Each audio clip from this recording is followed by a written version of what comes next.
Hey, Toyotaro, where's the beef about Granolah? I got the beef. Beef Wellington.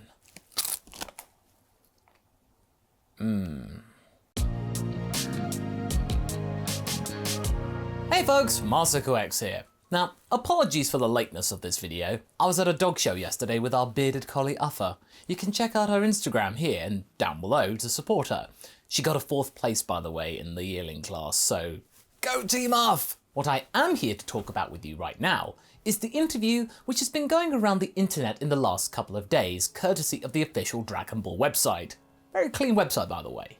Granolah has had some more lore dumpage going on, and this time, this isn't something that has been trawled out from a tenuous source. This has come from Toyotaro himself. What, are you still not satisfied? I mean, come on. Toyotaro is one of the few men that is close to Toriyama, and he is the guy who draws the manga, so it's kind of credible. If you're looking for your beef, you got your beef right here. Okay, think what you will about Toyotaro's past antics, but the fact is, he is very learned in what is coming up in modern Dragon Ball, so let's roll with it. I want to go through the interview to promote volume 16 of the super manga that is coming out in Japan, that he conducted with the editor for V-Jump at the moment, Victory Uchida. Obviously, Victory is a nickname, but I bet the V-shaped blonde hair is totally real, that's his. Victory and Toyotaro sat down and unearthed a lot of clues about the composition of the Granolah arc thus far, which may or may not have been common knowledge going into it. So let's pick out the key points from it, and I shall give you my honest opinion about it, and what it means for the show and our thinking. If you like, do leave a like and subscribe for more Dragon Ball content. Let's begin. So, in true typical fashion, the interview begins with very formal greetings and whatnot, as well as the tried and tested idea of Dragon Ball creators having a covered up face, so we do not know what they look like.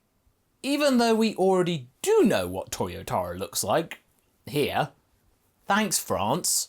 Yes, I know, we sometimes see Toriyama's true appearance from time to time, from the odd image here or there, but Toyotaro's look is a little easier to find, but let's talk about the actual content. The first big drop of news is about Granolah himself. For a while now, we have thought that Granolah was a collaboration between Toriyama and Toyotaro, but it turns out that it's not entirely the case. It is a joint effort, but in a different way.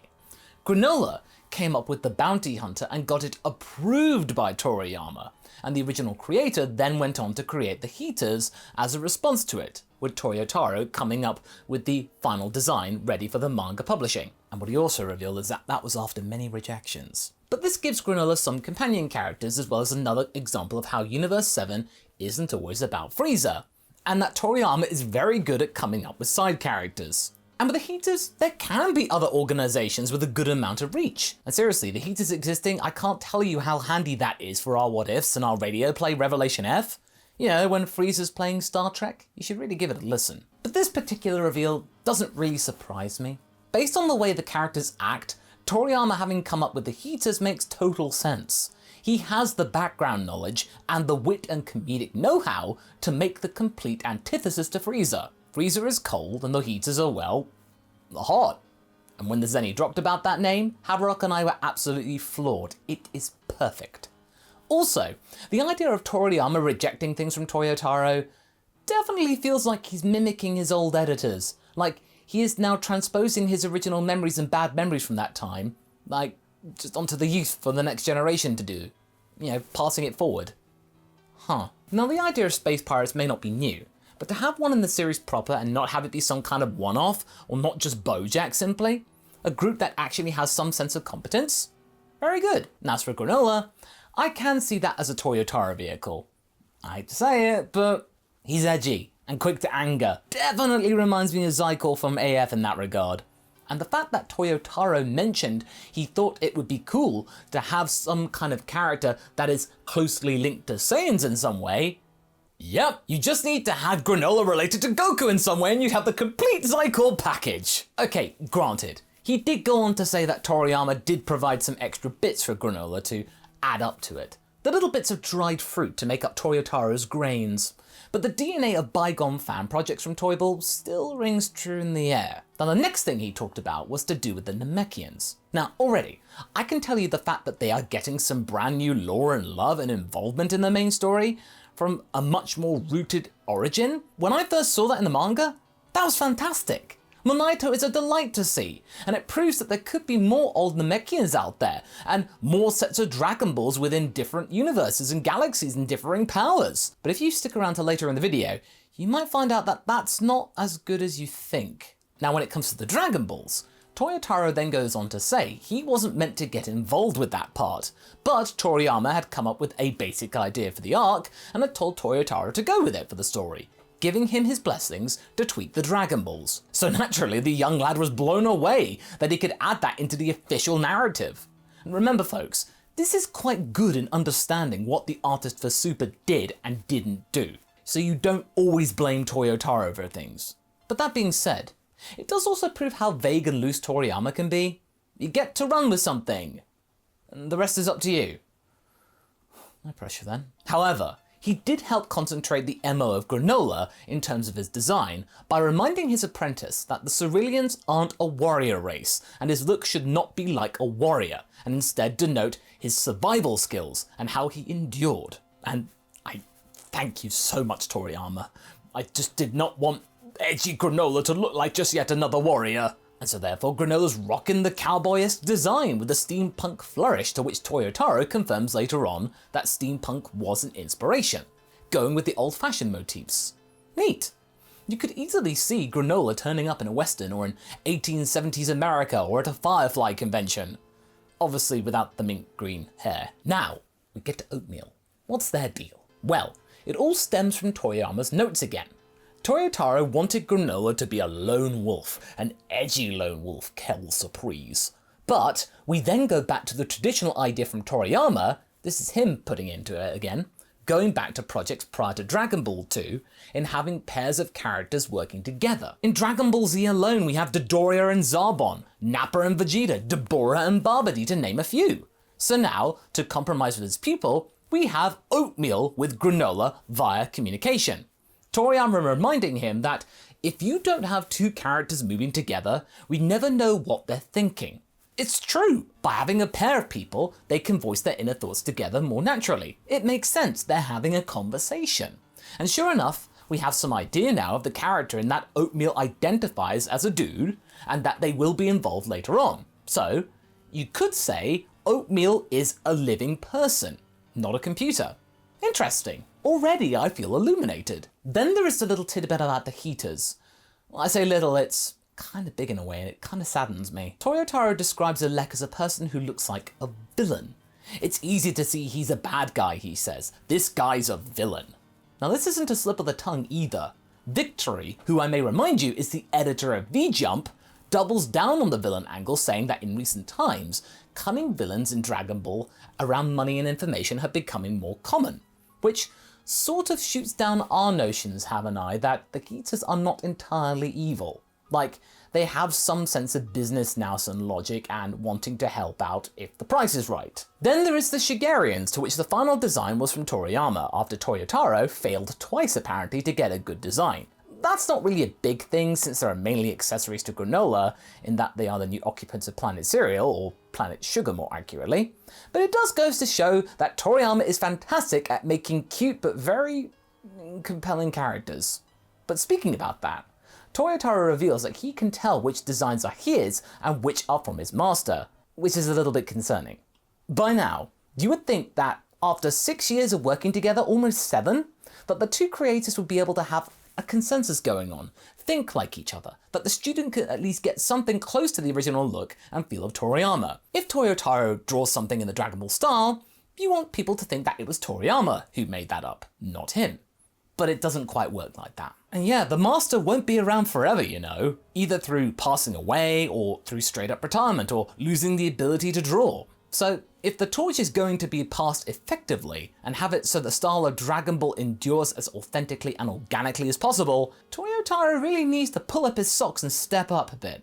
He's getting there, but it's not fast enough. Now, since this interview is about volume 16 of the manga, it won't be focusing on chapters 73 and 74 or 75 in detail when it comes out, but it can give us some good intel with 69 through 72.